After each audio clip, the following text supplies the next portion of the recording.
Picking him up and dropping him from outside our own house is now deemed dangerous for him. He has been using this service for past 8 years without a single complaint. Every great idea needs a team. I have lots of ideas and goals. Some are large and some seem unreachable. Just ask Shahnaz up there. With all these goals, there is a hard-working committee of mums and dads. Without their support, guidance and advice, I will be standing here in front of you today. I would like to talk about a memorable meet I had with a stranger on a flight to Mumbai a few years ago. I was traveling with Ayub. We were there in India for 7 weeks, just me and him, that's it. The conversation I had with this gentleman had stuck in my mind, and there are points in particular which I would like to share with you now. The importance of raising awareness. We talked about courage. Courage of an individual who is suffering from disability and trying to reach out for help. Courage of family and friends of those living with disabilities who demonstrate great strength and love. We spoke about the fact that people with disabilities are on a continuous journey. It is not like an injury where the wound can heal. There will always be ups and downs, good days and bad days. But it's the importance of recognizing this journey for the individuals and the families. And finally, we discussed about the importance of raising awareness, which is what I'm doing here today. This was the only way to address the stigma wrongly associated with the disabilities. There's still too much treading on eggshells, too much unnecessary awkwardness. There's just no excuse for this. I say keep it alive. Keep it alive. What does it mean? The answer to this question isn't complicated. It comes down to having a conversation about various disabilities in the schools, communities, and events such as this. These conversations will reduce the stigma unfairly associated with disabilities, and they will encourage people with invisible disabilities to speak up.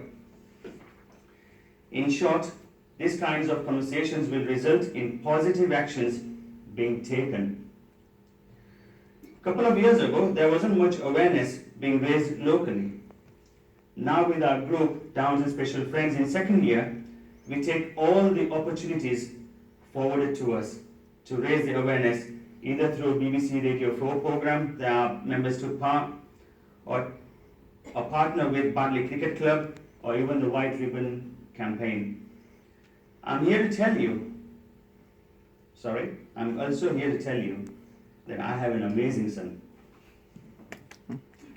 Ayub, who is full of love, laughter, and the greatest sense of humor.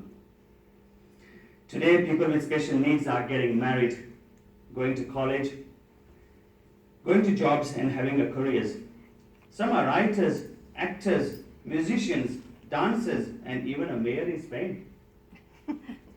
But there's still a big problem out there. Despite the great strides we have made in the last few decades, these children are still misunderstood. Parents are struggling with inequality, inclusion in education and in our social systems. There is so much hatred and stigma to be different. People with special needs are bullied, discriminated, and hurt continues with misuse of disability. Your participation will allow us to educate the world with this wonderful culture, share their triumphs and challenges, and help dispel the negative myths and misconceptions that surround them. My hope, our group's hope, is to encourage acceptance and inclusion and perhaps fair chance of vital life. Can we help bring about the change? I know we can. I know our group can. It is also a sad fact that children with visible physical differences experience a cycle of negative peer interactions, which obviously increases their risk for social discomfort, rejection, and potential adjustment problems throughout their lifespan. A true social awareness and acceptance of people with disabilities starts in your own home and within the communities. You may have arms and legs, drive a Mercedes Benz, live in a big house, but unless you know three things,